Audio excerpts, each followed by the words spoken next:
Fil-programm Insights fuq ix-xandir nazzjonali, id-deputat nazzjonalista Ivan Castillo reġa' sostna li l-Partit Nazzjonalista għandu viżjoni ta' fejn irid jieħu lil pajjiżna brabta mal-ħaddiema barranin ġejjin minn pajjiżi li mhumiex fl-Unjoni Ewropea.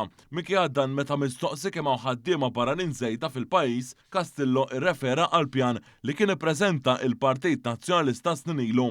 Anke jekk stess ftit ta' żmien ilu kien sostna li l-popolazzjoni għandha tonqos għal dik li kienet fl-2013 f'dan il-pjan nazzjonalista jissemma li jkun hawn żieda ta' aktar minn 32,000 sa' 5 snin oħra.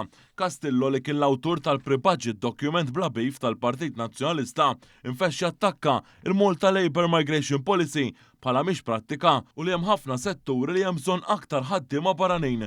Dan minn barra li bħal esponenti oħrajn nazzjonalisti ikkonferma li ma jaqbilx li tiżdied il-miżata fil-permessi għal ħaddiema barranin ġodda.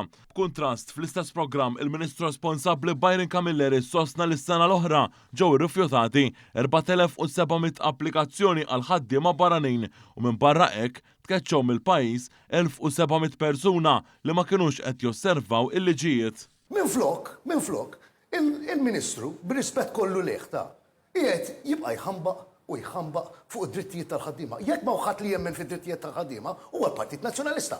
Castillo irrepeta wkoll il-gidba li żgħażagħ Maltin qed jemigraw minkejja li l-ġurnalista t-TVM irreferih għal fact checker tat-Times fl-aħħar jiem li wera biċ-ċar li dan mhux minnu anke li t-tendenza inqalbet fl-2018.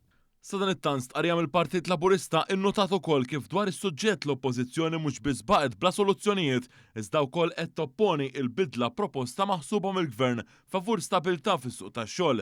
Wara snin ixowxu mill-Oppożizzjoni la għandhom prinċipji u laqqas proposti u l-unika ħaġa li jridu jagħmlu hi konferenza kompla l-Partit Laburista.